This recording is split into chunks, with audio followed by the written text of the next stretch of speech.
अस्सलाम वालेकुम। आज मैं आपके साथ जो प्रोजेक्ट शेयर करने जा रहा हूँ, इस प्रोजेक्ट का नाम है स्कूल बेल।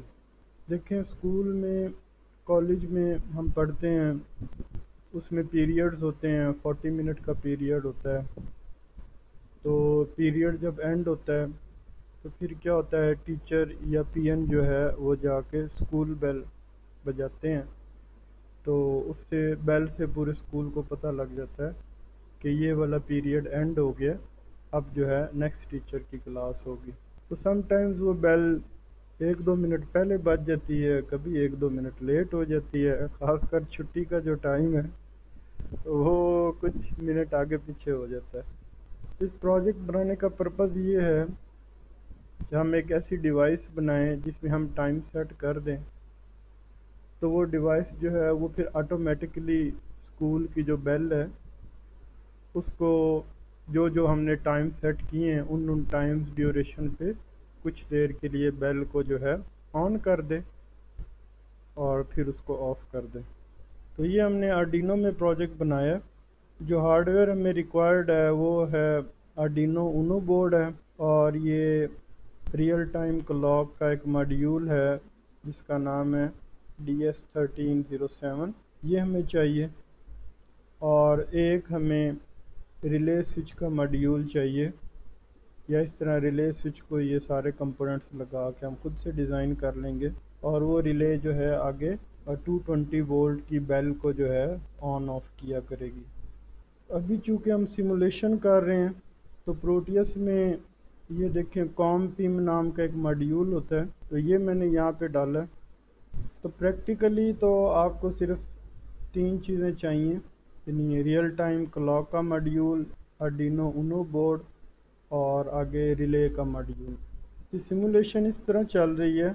तो मैंने इस कंप्यूटर पे 2 वर्चुअल सीरियल पोर्ट्स बनाई हैं। उसके लिए ये मैंने सॉफ्टवेयर इंस्टॉल किया है, virtual serial port driver by Ultima software. तो इसकी मदद से एक मैंने इसमें पेयर ऐड किया है, कॉम 1 और कॉम 2 के नाम से ना। तो मेरा एक सॉफ्टवेयर जो है कॉम 1 सीरियल पोर्ट को यूज़ करेगा, मेरा जो दूसरा सॉफ्टवेयर है वो कॉम 2 सीरियल पोर्ट को यूज़ करेगा। इस तरह उन दोनों की आपस में कम्युनिकेशन हो जाएगी यूजिंग सीरियल पोर्ट। तो ये सॉफ्टवेयर चल रहा है, इसके ड्राइवर्स चल रहे हैं बैकग्राउंड में।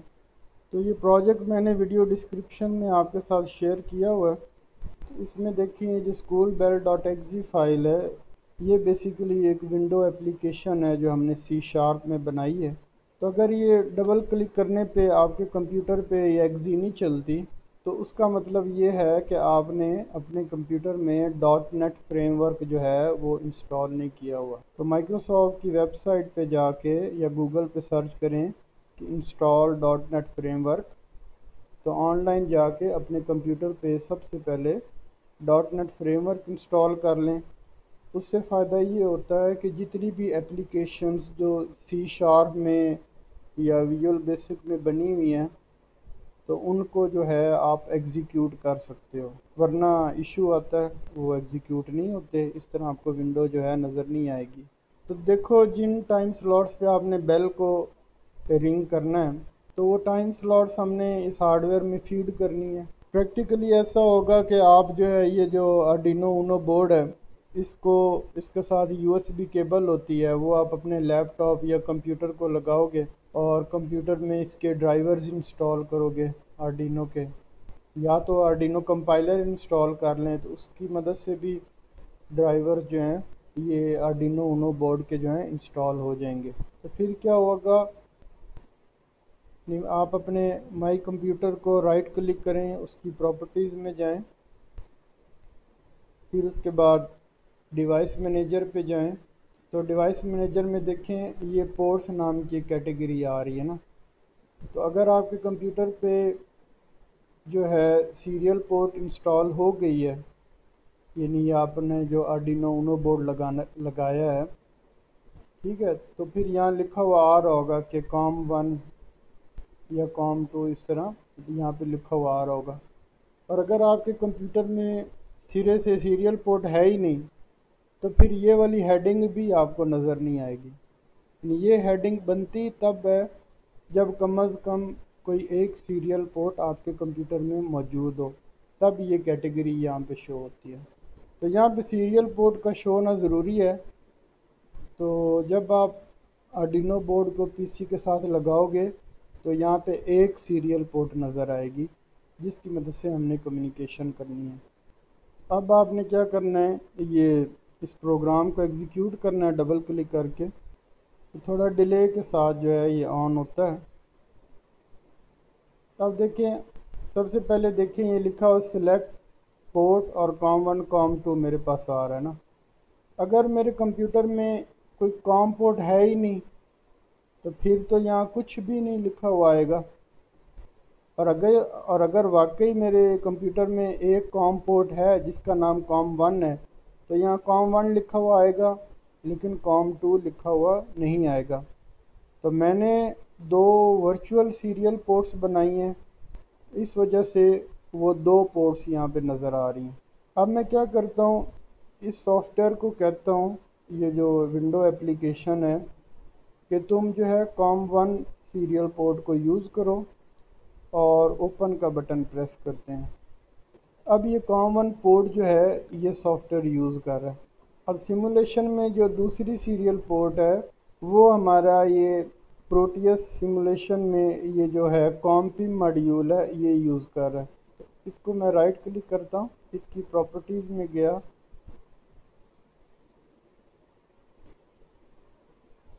तो ये देखें फिज़िकल पोर्ट में हमने COM2 लिखा है। यहाँ पर COM1 मैं नहीं लिखूँगा क्योंकि COM1 जो है वो C# की एप्लीकेशन यूज़ कर रही है। अब सीरियल कम्युनिकेशन के लिए आपने 9600 बॉड रेट यूज़ करना है, 8 डाटा बिट्स हैं और 9 पैरिटी बिट है। इसको मैं ओके करता हूँ। मज़ीद आपने ये करना है कि ये देखें, ये हमारे आर्डिनो कंपाइलर की फ़ाइल है schoolbell_eno। इसमें हमने ये वो सारा का सारा जो है वो कोड लिखा हुआ है, ठीक है। तो ये सारा कोड है यानी 325 लाइंस का ना। तो जब मैं इसको वेरीफाई करूँगा तो हमने इसमें वर्बस मोड ऑन किया हुआ है। उससे फ़ायदा ये होता है कि यहाँ पे जो है हेक्स फाइल का पाथ भी हमें नज़र आता है ना कि हेक्स फाइल कहाँ पे बनी है।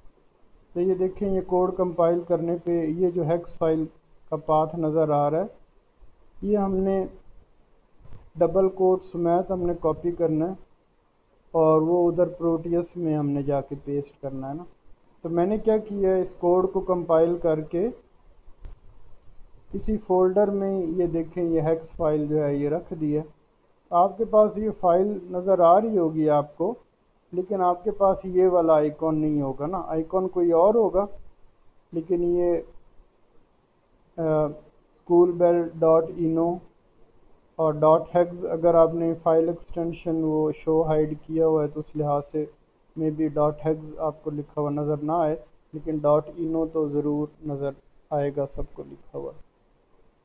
तो मैंने फ़िलहाल इसी का पाथ दे दिया है क्योंकि मैं इसको कंपाइल कर चुका हूँ। तो ये देखें, उनो बोर्ड को राइट क्लिक किया, इसकी प्रॉपर्टीज़ में गए, तो यहाँ पे मैंने लिख दिया कि इसी लोकल फोल्डर में जो हेक्स फाइल पड़ी है ना वो ये यूज़ करे। तो अब ये जो है ये सिमुलेशन जो है ये COM2 यूज़ कर रही है। तो इसको मैं प्ले करता हूँ, ठीक है। तो अब अभी जो कंप्यूटर का जो डेट टाइम है वो ये आईसी शो कर रहा है ना। ये जब सिमुलेशन को स्टार्ट करते हैं तो इनिशियली ये जो DS1307 है कौन सा टाइम शो करता है, जो आपके कंप्यूटर का डेट और टाइम होता है वही शो करता है। तो ये C# की एप्लीकेशन हमने ओपन की हुई थी और इसमें हमने जो है COM1 पोर्ट को जो है वो ओपन किया हुआ है और प्रोटियस में COM2 पोर्ट को ओपन किया हुआ है। अब हम यानी ओपन बटन का नाम चेंज हो गया, तो ये देखिए क्लोज़ हो गया। इसका मतलब इसने COM1 पोर्ट को बंद कर दिया। अब कोई और सॉफ्टवेयर जो है COM1 पोर्ट को यूज़ कर सकता है। तो ओपन करने से क्या हुआ, अब कॉमन पोर्ट पे कोई इसने कब्ज़ा जमा लिया।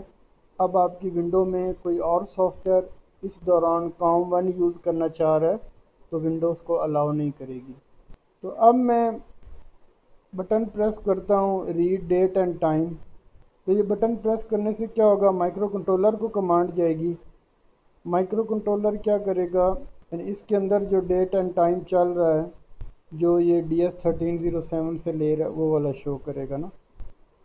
तो ये मैंने ये देखें अभी आवर 0 है, मिनट 0, सेकंड 0 है। तो ये बटन प्रेस किया तो देखें क्या हो गया, यानी 17:27 हैं और 26 सेकंड हैं और 12 जून जो है 2020 ये हमारी डेट है।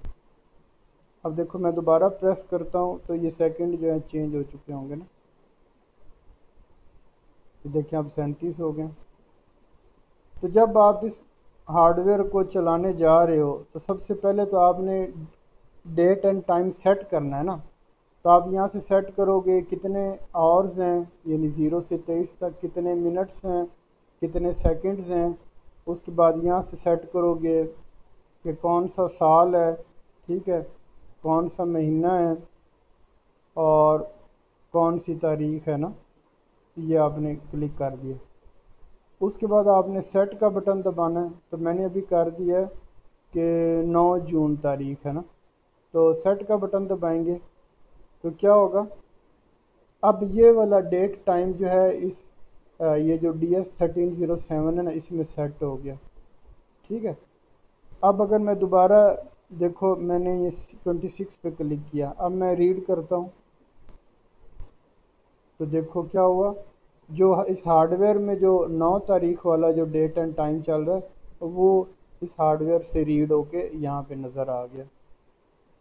तो इन ये जो GUI है डेट एंड टाइम, इसकी मदद से मैं इस रियल टाइम क्लॉक मॉड्यूल का डेट एंड टाइम रीड भी कर सकता हूँ और मॉडिफाई भी कर सकता हूँ। ऊपर वाला बटन दबाने से डेट टाइम मॉडिफाई हो जाएगा, नीचे वाला बटन दबाने से डेट टाइम जो है वो रीड होके यहाँ सॉफ्टवेयर में आपको नज़र आएगा। अब मैं देखना चाह रहा हूँ कि इस माइक्रो कंट्रोलर में क्या सेटिंग है कि जब भी अलार्म बजे तो कितने सेकंड्स तक बजता रहे। तो मैं रीड अलार्म ड्यूरेशन क्लिक करता हूँ तो ये देखिए मेरे पास जो है 3 सेकंड आ रहा है। सपोज मैं चाहता हूँ कि नहीं जब भी अलार्म हो तो वो 5 सेकंड बजे ना। तो मैंने 5 पे क्लिक किया और सेट अलार्म ड्यूरेशन पे क्लिक किया, ठीक है। अब इसका मतलब क्या है, अब जब भी अलार्म बजेगा वो 5 सेकंड तक बजेगा। अब देखो मैंने चेंज कर दिया है लेकिन मैं सेट नहीं करता ना। तो मैं रीड करता हूँ तो हार्डवेयर में तो 5 सेकंड पड़े हुए हैं ना, तो रीड करने पे 5 दोबारा से आ जाएगा। ये देखिए क्लिक किया तो देखिए 5 सेकंड्स रीड होके आ गए। तो ये अबाउट का बटन है, कुछ अपने बारे में बताया हुआ है कि मैंने इसको बनाया और इस चैनल को सब्सक्राइब करें। और अगर आपने कोई एरर रिपोर्ट करना है, सजेशन देनी है या कोई बात पूछनी है तो इसी वीडियो के कमेंट्स में आप लिख दें, ठीक है। इसको ओके किया, ये अबाउट बटन हो गया।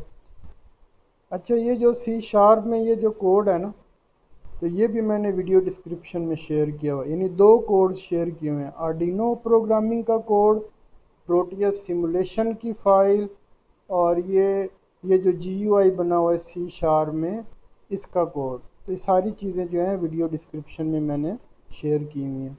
अच्छा अब मैं देखना चाह रहा हूँ कि ये जो मेरा हार्डवेयर है इसमें क्या अलार्म सेट हुए हुए हैं ना। तो मैं प्रेस करता हूँ रीड ऑल अलार्म, ठीक है। तो जो मैंने सेट किए हैं वो रीड होके यहाँ आ जाएंगे। तो ये देखें 9:04 है, 20 सेकंड है, 9:04 40 सेकंड, 9:05 और 0 सेकंड, यानी 20-20 सेकंड के वक्फे से ये मैंने पहले इसमें टाइम सेट किया हुआ है ना। अच्छा एक और बात गौर से सुने कि जितने भी अलार्म्स हैं और ये जो अलार्म ड्यूरेशन है ये इस माइक्रो कंट्रोलर में जो डबल EEPROM है ना उसमें जाके स्टोर हो रहे हैं। मतलब ये कि ठीक है बिजली चली गई है और ये हार्डवेयर काम नहीं कर रहा, तो चूँकि ये DS1307 मॉड्यूल चल रहा है, इसके ऊपर आपने इसमें सेल भी डाला हुआ है 3 वोल्ट का, ठीक है, तो इस वजह से टाइम तो चेंज नहीं होगा। और ये जो सारे अलार्म्स है और ये जो अलार्म ड्यूरेशन है ये भी चेंज नहीं होगी। क्यों? क्योंकि ये ई प्रॉम में हमने लिखे हैं। तो ई प्रॉम में डाटा लिखने का ये फ़ायदा होता है कि पावर ऑफ भी हो जाए हार्डवेयर तो फिर भी आपका डाटा जो है वो सेव रहता है। यानी आपको सिर्फ फर्स्ट टाइम इस सॉफ्टवेयर की ज़रूरत पड़ेगी, यानी आप इसको USB के साथ लगाओ, सारे अलार्म सेट कर दो, टाइम सेट कर दो। अब इसको आपने दीवार पे लगा दिया है, अब इसको जो है USB लगाने की ज़रूरत नहीं है। वो अलग बात है, 5 वोल्ट सप्लाई की ज़रूरत है ताकि ये जो है ये आर्डिनो बोर्ड चले 5 वोल्ट पे। लेकिन अब हर दफ़ा आपको अलार्म सेट करने की ज़रूरत नहीं है पूरे एक सीज़न में, जब तक स्कूल की टाइमिंग चेंज नहीं होती ना। तो हम मैक्सिमम कितने अलार्म्स लगा सकते हैं? यानी 10 अलार्म हम इसमें लगा सकते हैं। तो बारी बारी इनको इनेबल करो, डिसेबल करो। तो ये इनेबल ऑल का बटन है। तो आप जो भी सेटिंग करते हो ये हार्डवेयर पे राइट नहीं होंगी, तो ये सारे अलार्म्स आप यहाँ सेट करो, लेकिन हार्डवेयर में वो स्टोर नहीं होंगे। स्टोर तब होंगे जब आप ये बटन दबाओगे, सेट ऑल अलार्म्स। तो ये बटन दबाने पे जो है ये सारी सेटिंग्स उसमें स्टोर होंगी। अभी देखो, अभी मैं रीड डेट एंड टाइम करता हूँ तो मेरे पास जो है क्या टाइम आ रहा है, 5:30।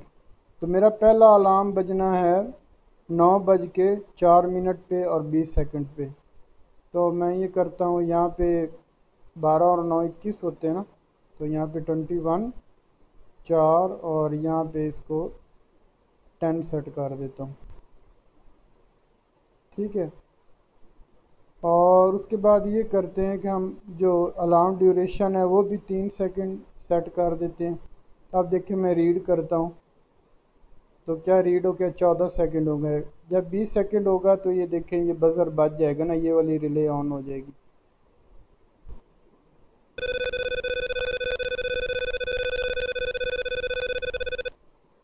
बजी, अब सुनाई दिया या नहीं? अब देखें तो ये अलार्म बज गया। अब 40 सेकंड पे फिर अगला अलार्म बजेगा। तो ये देखिए अभी क्या टाइम हुआ है, 29 सेकंड हुए हैं ना।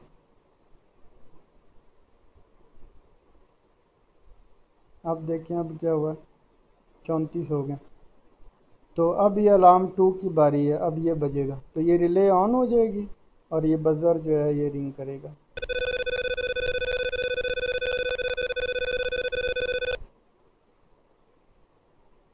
चलें अब सिमुलेशन को स्टॉप करते हैं या पॉज कर दें।